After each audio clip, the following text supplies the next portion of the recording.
Who's your first person you fancied? Oh, well, I have to tell you. In kindergarten, Randy. So American. Randy, Randy. and he gave me his school picture. What a little player. Then at recess, I kissed him. And the teacher had to make a rule that we can't kiss boys at recess because of little timid Vanessa. Funny thing is, my oldest son, he had lists and lists of things that he's selling, like these mushrooms. He said, but I'm selling them in my shop. Wow, what shop? He has a table across the street. He just puts things over there with a sign. He's officially made money at 9. Yes, and he has made contracts. So I secretly listened to the radio, mainstream music. I was so naughty. Hello and welcome back to the British English podcast. In this one, we're doing a This Is Your Life style episode where I invite well-known English teachers to take a slightly nostalgic trip through their lives, exploring the experiences, people and cultural moments that helped shape who they are today. And today, I'm joined by someone many of you will already know, Vanessa from Speak English with Vanessa. I think you're going to really enjoy this one. I personally loved recording it and then editing it afterwards. So yes, thank you in advance to Vanessa. But let's jump in, shall we? You said that you just had a little clean up, so it doesn't look as clean as this normally in your household? Well, this room is actually a new room that we built onto our house. It is for the first time in over 10 years, I have my own office. I think that deserves a round of applause. Very good. Thank you. It's a lovely feeling. I mean, you've gotten to a point where you probably could have got an office a while ago. Is there a reason why you delayed in getting an office? There just wasn't space. I mean, when you've got 5 people living in a house with 3 bedrooms, there's always someone living somewhere. Yeah. I used to, when I was pregnant with my third, I worked in a co-working space for a couple months, and it was so great. I loved it. I was in the world. I was sitting with other people. There was food trucks and free snacks. I mean, it's not just about the food, but it is. Yeah. It was so great. So at some point when all my kids are in school, I am definitely going to do that again, but I got to make use of this nice new room while I can. Yeah, I think it's good to mix it up. I really like co-working spaces for that fact, that you actually feel like you're part of civilization, that you're not just a hermit living online. Yes. But equally, it's nice to have a space at home that's your area to work from. And Yes. yeah, wow, 3 kids, that must be quite manic to try and escape from. I did a podcast at my sister's house, who's got 3, and I was allowed 35 minutes before the kids started knocking and being like, hey, and like tried to creep into the frame. Yeah, it definitely takes some fandangling to get the house quiet. What was that word? It's okay. What did you say? Fandangling. Fandangling. Tell me that one. What is that? Do you ever use that? I don't know it. Oh, well, it's either a Vanessa-ism or an Americanism, I guess. Fandangling, like figuring out a difficult situation. You have to like be very particular about, okay, I have to wake up at this time. I have to have everyone have finished breakfast, and then I have to think about what they're going to do outside. Is it too hot? Is it going to rain? In the winter, it's really hard to film videos inside because I can't make everyone stay outside in the freezing cold for, 3 hours. This is kind of I kind of almost imagine, have you seen that movie, A Beautiful Mind? Where he's like imagining all these equations in front of him, and it's kind of like that. All the fandangling that has to happen to get this, me talking with you in a quiet house. It's quite a skill. I'm honored for the I don't even know how to spell it. Van Dankling.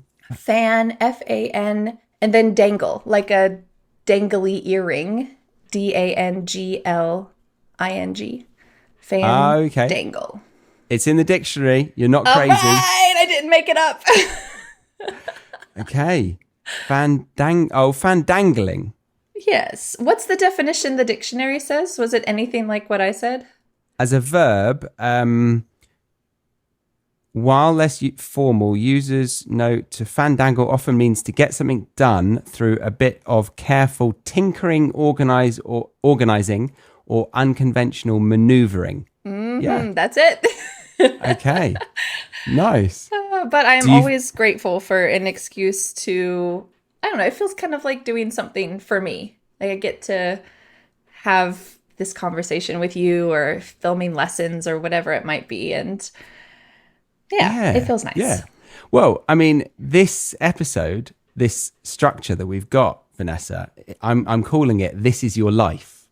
So we're going to explore your life. It's going to be a bit of a trip down memory lane, maybe a bit of therapy, but maybe just, self-indulgent sort of reminiscing. I think that could be quite nice for you. Okay, let's do it. Yeah. Charlie the therapist, go. But to get you comfortable, and I don't think most therapists do this, I'm going to ask what beverage you'd like. Obviously, we're virtual, so it's going to be fictitious. But if you were to be on a chat show, what kind of drink would you like to be brought to you by the runner of the TV show? Quick pause before we carry on. I don't know your exact level of English, but in this conversation, you've probably already heard a few intermediate to advanced expressions, and there are plenty more sneaking in as we go.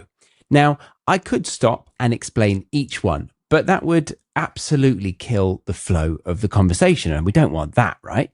So instead, I've created a free PDF that goes with this episode. It breaks down the key vocabulary, gives you clear meanings, natural examples, collocations, and a few cheeky quizzes to help it actually stick. If you want it, just scan the QR code on screen right now or click the link in the description, show notes, or comments section. And that link will take you to this screen that video podcast viewers can see right now. Fill in your name and email, and that will get sent straight to your email inbox. So if you take a couple of minutes to use that PDF with this lesson, then you will likely 3x your learning today. All right, let's get back to it. What kind of drink would you like to be brought to you by the runner of the TV show? Wow. Well, that is a good question. And do you know what? I have something. I was prepared. I brought a drink that, this drink in here is just black tea with milk. And I drink Okay. that every morning, which is right now. Which But- links to the last episode we did of you in Oxford drinking tea, a bucket full of tea, and not realizing why you were high off caffeine. Yes, now I am a little bit wiser and I know 1 cup of black tea is about all I can handle. If I'm feeling a little crazy, maybe 2. But having said that, if we were talking in the afternoon, sometimes if I want to be a little wild, I will drink. What is this? This is green tea a la Vanessa because I put some special things in here. So first can I explain? Yeah, well, I mean, you said a la Vanessa, so it makes me think you're just dangling your fingers in there. I have some tricks of the trade that I put in it. So if you have any Okay. Japanese listeners, close your ears. It's probably sacrilegious to Okay. do this to green tea. But I make a pot of green tea. You can't let it steep for too long or else it will get kind of styrofoam tasting. Like you have to be really careful with green tea and Wow. steep it for just the right amount of time. And then I pour it into a big pitcher and I have pre-made this honey, lemon, ginger mixture. So it's like kind of fermented lemons and ginger. And it seeps into the honey and it's so good. And I just keep a jar of it in the fridge and I put that in the green tea with some little bits of ginger and lemon. And then this week I did something new to it. I'm excited. What? I brought it to show you. Oh, Do you know what this? Is that a mushroom? No. Yes. Yes. Oh, wow. This is a reishi mushroom that my son found in the woods, and we cut it up and dried it in the sun. And I cooked it in a pot, kind of steeped it for like 2 hours. These are the uncooked ones. Yeah. For those listening, it's just like a dried piece of kind of Mushroom. crunchy, a little bit mushroom.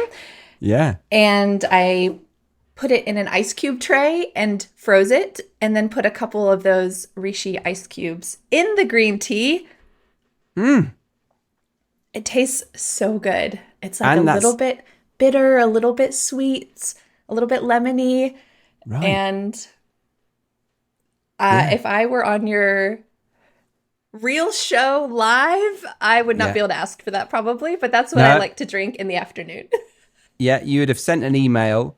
Our assistants would have communicated and it would be there in front of you. But, you've done one better. You've made it yourself. That's incredible that you not only trust your child to go out and pick mushrooms, but for you to actually eat them or drink them. But yeah, that mushroom I've heard, Stacey said that that's actually a really, really healthy or nutritious mushroom. It's becoming quite the popular ingredient in most supplements nowadays. Oh, yeah, you hear it on podcast advertisements. Yeah. Buy this reishi mushroom supplement. Yeah, that mushroom actually has no lookalikes, so it's pretty safe to be able to find, and it only grows on dead hickory, pretty much only on dead hickory trees. So if you know those few things and you know what it looks like huge, kind of like a fan. Yes. It has a very specific texture. It's really easy to tell. And he came home with it from a friend's house and was so excited. So there you go. That's my drink. Not too complicated, right? Not at all. That is fantastic. So very healthy. So you'd either have a black tea with a bit of milk, or you'd have this Vanessa concoction or green tea a la Vanessa. Very much a unique blend. So you wouldn't go towards anything alcoholic? I do drink cocktails occasionally or a glass of wine, but it's usually if I'm just at a restaurant. I'm like such a lightweight.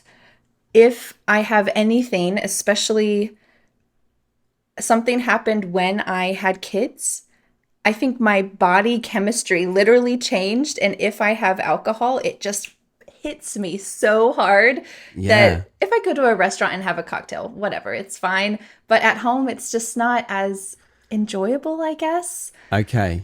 So I was wondering whether the biology resets so that you can handle getting through motherhood more easily.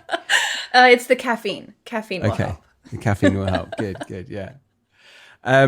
We haven't spoken in a while. I do want to ask you your first memory, but first, how is motherhood going with 3 children at this point in their? How old are they now? 3, 6, and my oldest is going to turn 9 next week. 9. Yeah, I know. Wow. It makes me feel old, especially because we went to a friend's house party a couple weeks ago, and everyone there was couples without kids, and we brought 4 kids, our kids plus the neighbors' kids, and it just made me feel so old. yeah, that'll do it. That'll do it. Yeah, but it's good. It feels like the roller coaster of beautiful chaos, ups and downs, and yeah, they're really mostly sweet, so it's good. Okay. Do you embrace the chaos?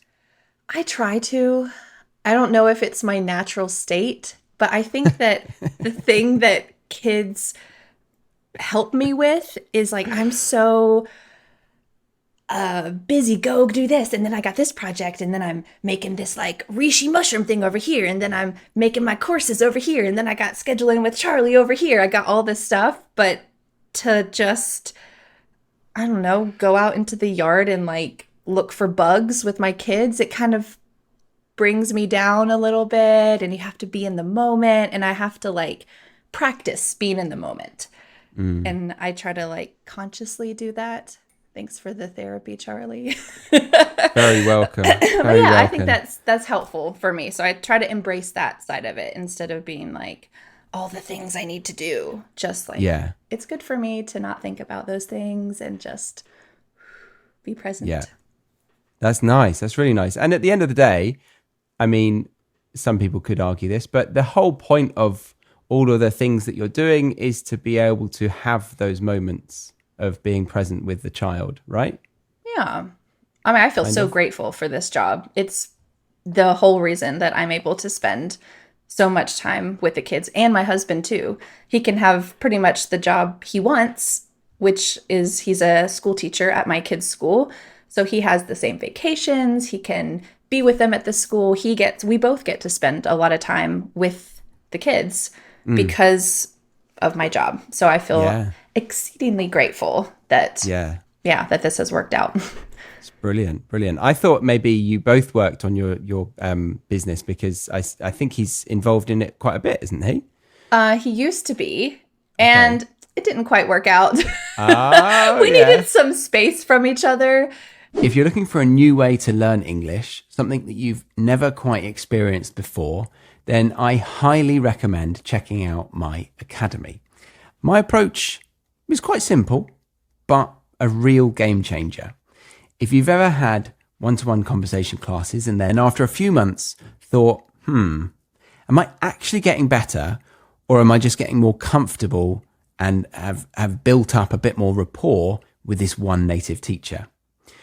Or if you've ever bought an online course and lost motivation to actually finish the thing, then I think I might have found your new home to actually leveling up your English. So head over to thebritishenglishpodcast.com/academy to learn more.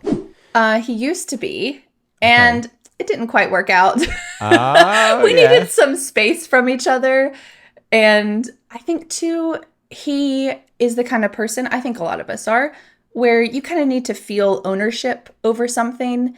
And my business was mostly my baby in my head, all of that. So him Yeah. working at the school, he has his students, he teaches his lessons, creates all that stuff himself, has just done wonders for him, our family, our relationship. It's great. He still does a few things, but it's mostly film a 5-minute or 30-minute video once a month with me.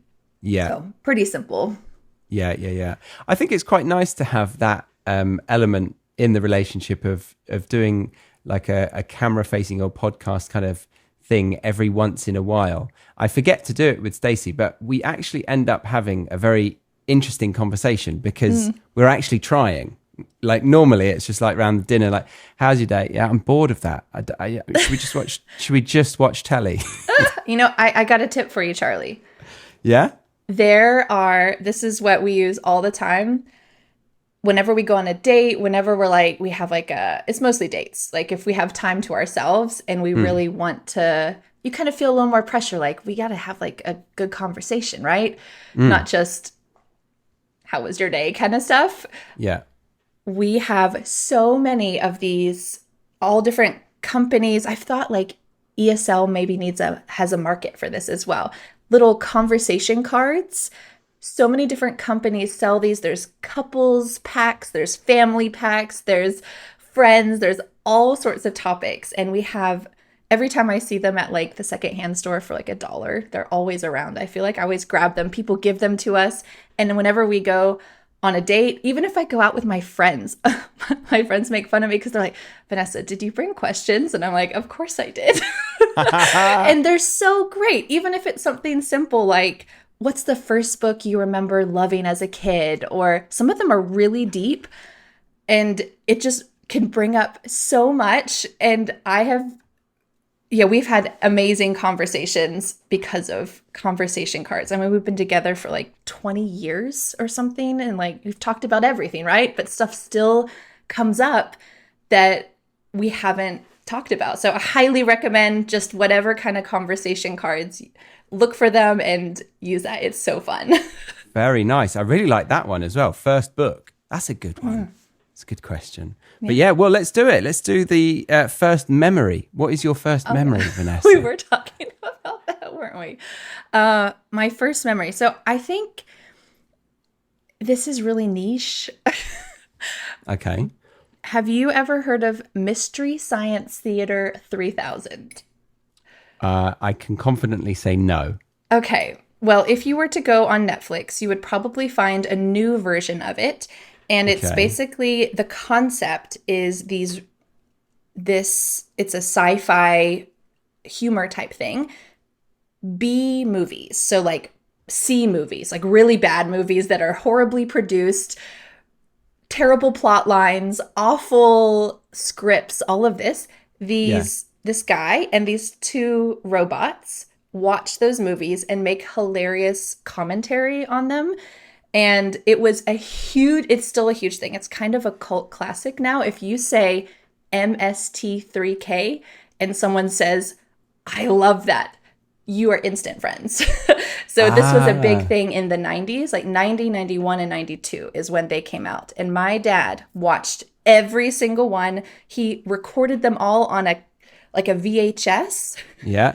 And I have watched them. I introduced all my college friends to them.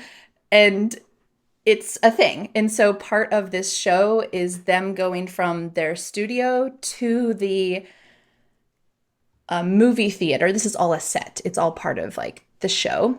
And to get, this is very niche, I told you, to get from the studio to the movie theater, there's a series of doors that open and close. And it's very specific to this transition point in the TV show. Okay. And those doors is my first memory. Oh. Like thinking about all the bzz, bzz, bzz, bzz, the doors opening and closing. I mean, I really didn't watch hardly any TV as a kid, but somehow that moment stuck with me. And I do not recommend watching that for English learners because the humor is exceedingly specific to culture, it's not broad appeal. Yeah. But maybe a good challenge for a very advanced American English learner. Yeah, and some of the newer ones they've made on Netflix are a little more approachable. I think the older ones, it has like 90s humor, 90s references, but the ones that they made now are a little more approachable. Yeah. But those doors, I can imagine that being quite a vivid feeling for a little kid. Like, whoa, that's quite almost intimidating. Yeah, I think because I didn't watch TV much, and I didn't understand really anything that they were saying. And maybe I was sitting with my dad and it was something like special. So yeah, I think that's it. I kind of have like a 2-part where I also remember my dad going off to night classes. And saying goodbye to him. And my dad's going to night classes, goodbye. But it was just like to get his master's degree or something. But I was kind of like what level? What master's degree? What, like an MBA kind of thing? Maybe he always said he wanted to get a doctorate, so I had to call him Dr. Daddy, but he never did. That was his aim. Yeah, he's an engineer, so it was something in the realm of engineering. Right. Okay. Yeah. Right. There we go. So that was your first memory. Yeah. Very, very specific. The next one is first telly, but maybe that's the same answer. Yeah. I didn't really watch much TV as a kid. Whenever I have a memory like in middle school of being on a bus and everyone was singing the theme songs to various cartoons from childhood. And I knew none of them. Like I don't know. I just wasn't. My mom was kind of like progressive in that way. Like TV's not good for kids. Don't just sit your kids in front of the TV. And yeah, we just didn't really watch much TV. That's good for then. Back then, Yeah, back in the old days. Yeah, that is, exactly. I'm with you on that though. Yeah, I've noticed a nephew, he had an iPad that he got a bit addicted to, and he turned quite rude and short-tempered and unable to focus. And then they took the iPad away and he just reverted back to the old self within a couple of weeks. It's crazy. Yeah. I've definitely heard parents say, Like my kids don't have phones or tablets or anything like that. So it's mostly to avoid stuff like that. Because I've heard a lot of people say, the power went out and I just got my kid back. Like, why would you even do that? Yeah. I mean, I get it. It's complicated why people. I mean, you've got three, so that's intense. But is it not tempting for you to encourage them to have a bit of downtime? I mean, they get to watch an hour of TV. I've done a lot of research about it because I want to be able to let them watch something guilt-free for me. Yeah. Like they don't feel guilt about it, but I want to be able to let them watch something and then not, I feel like there's some kind of balance. And so far, all the data shows that an hour, no more than an hour per day of something very low stimulating. How do you say that? Something that's not very stimulating. Yeah. With low stimulation is fine, that there's no negative side effects. So it's important what you choose to let them watch and just like an hour. So on the weekends, now that it's summer and the kids are out of school every day, we don't let them watch something on a school day. But now that it's summer and it's every day, we kind of just said, all right, weekends, you can watch something. And then they said, please, what about Wednesday? And we're like, okay, fine, whatever. Wednesday too is fine. And sometimes they'll trade like, oh, we'll give up watching it on Wednesday to watch it today. And I'm like, are you really going to be okay with that tomorrow? Yeah. But it's been fine. They don't argue about it. We've hardly ever had any problems. They just accept, all right, you both get to choose a 30-minute thing from like these couple shows that are pretty simple, not too flashy, but still good, fine. Yeah. Not too brain rotty. And they just like, okay, it's done. They accept it. I heard something about Bluey being okay. Do you know about this cartoon? Is this too stimulating, do you think? No. My kids just don't like it. It's because it's Australian English, isn't it? Maybe that's it. Actually, the show is like 10 minutes. There's like little 10-minute segments. And I think they like, and for me too, as a parent, I like just choosing one thing that's 30 minutes. Like, all right, my two oldest kids, you choose one thing, you choose one thing. Sometimes they fight about who gets to choose something first, but that's kids.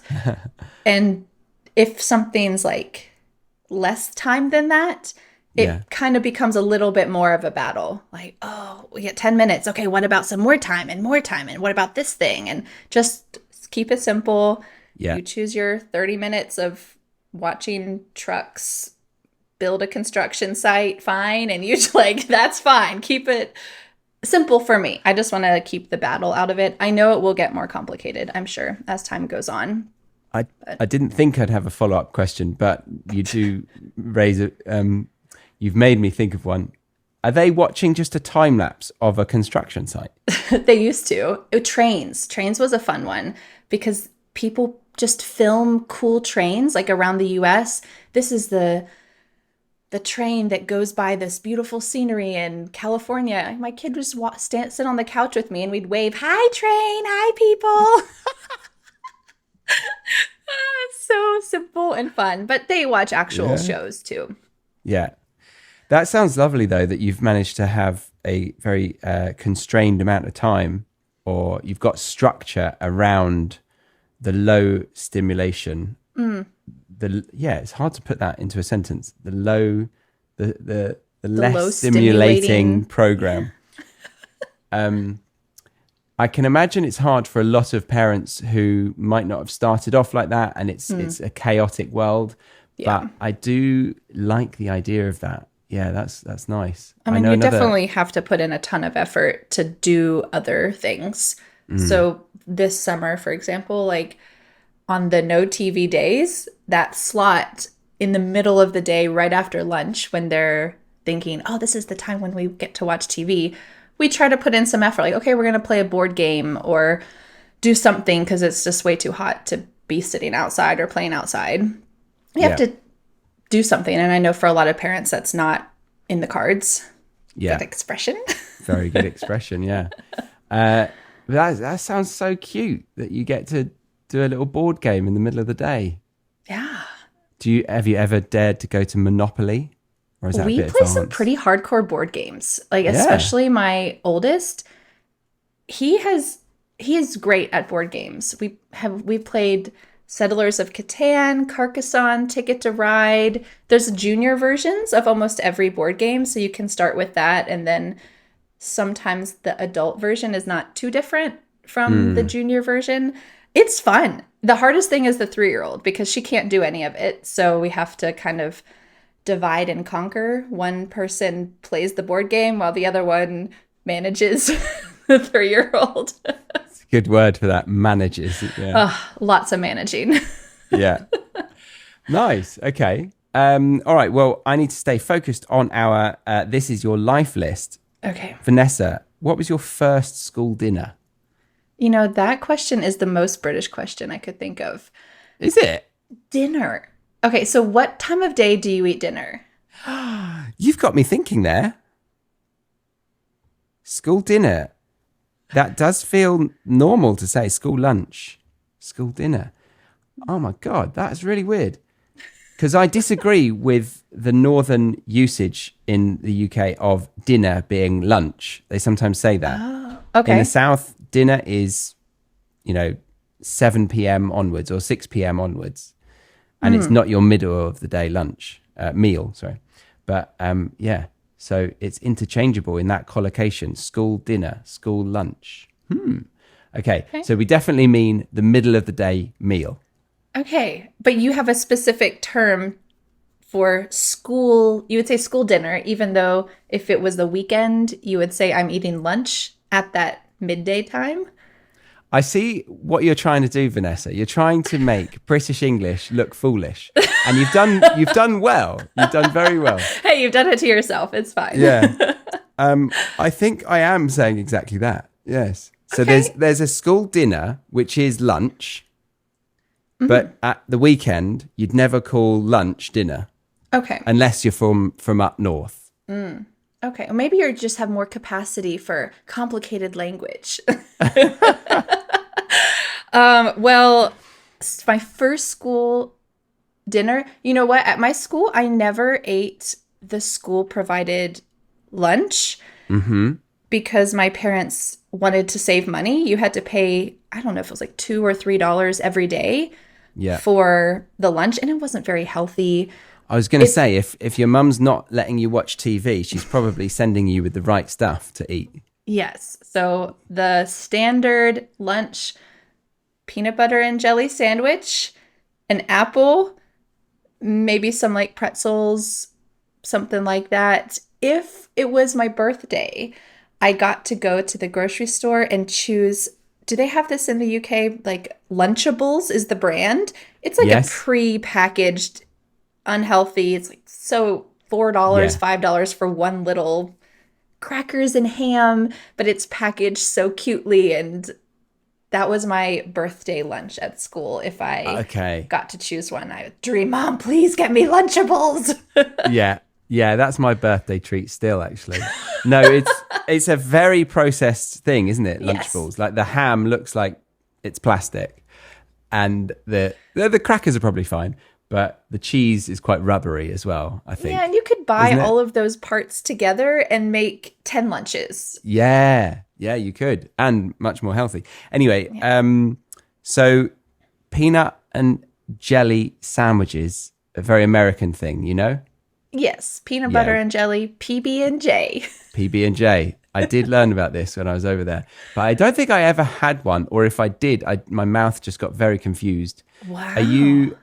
How would you sell it to somebody? Because I suppose it makes sense because it's quite dry, a peanut butter, and then the jelly sort of wakes it up. It You definitely counteracts. need jelly or honey or bananas. Bananas is a common one too. Banana slices. So now my husband's in charge of making my kids school lunches, and he often does that. Peanut butter, banana, a little bit of honey on it, a little bit of cinnamon. Wow, It's great. he's a good dad. It's a good lunch. It's probably a better lunch than I would have made them. Yeah. What are you having for lunch these days? Leftovers. Whatever's in the fridge. I went from Often- PB&J sandwiches to a dog, being a dog, basically. Basically. Yeah. I mean, I feel like when you're feeding so many people, just you can only make so many good meals a day. And for me, Yeah. my husband Dan makes breakfast. I'm generally in charge of lunch, but he makes the school lunches. So during the school year, I'm off. But on the weekends, sometimes I just throw a bunch of stuff on a couple plates and say, go for it. Like, here's some tortilla chips. Here's some cheese. Here's some olives. Here's some cut up apples. Here's some walnuts. Eat it. Yeah. And be And we done. just pick at it. Yeah. I mean, yeah, I just thought, so it's 15 meals a day that you're creating, right? As this is the free version of this episode, we are going to leave it there for today. But if you did want to listen to the full version, along with manually corrected transcripts, unlike the captions in this video, along with a glossary of all the native expressions and cultural references and flashcards, then check out the premium podcast. Then, if you'd like to really get active with your learning, join a community of wonderful students and see genuine improvement in your language skills going from upper intermediate to near native level, then check out the Academy. Right, Vanessa, that was outstanding. Thank you so much for your time. I really, really enjoyed that. Oh, well, it's great to talk to you. Thanks for all your great questions. Pleasure. Yeah. So, Speak English with Vanessa, your YouTube channel. Is there anywhere else that you're active online at the moment? Just YouTube, Speak English with Vanessa. I've always been YouTube only. Yeah, I like it. I like it a lot. Yeah, so guys, definitely check out Speak English with Vanessa on YouTube. But yeah, thank you very much, Vanessa. I appreciate that. Yeah, thanks so And much. I look forward to speaking to you soon. But yeah, there we go. So thank you for getting to the end of this conversation, guys. Well done, and look forward to seeing you in another episode of the British English Podcast. Bye-bye. Bye-bye, Bye. Vanessa.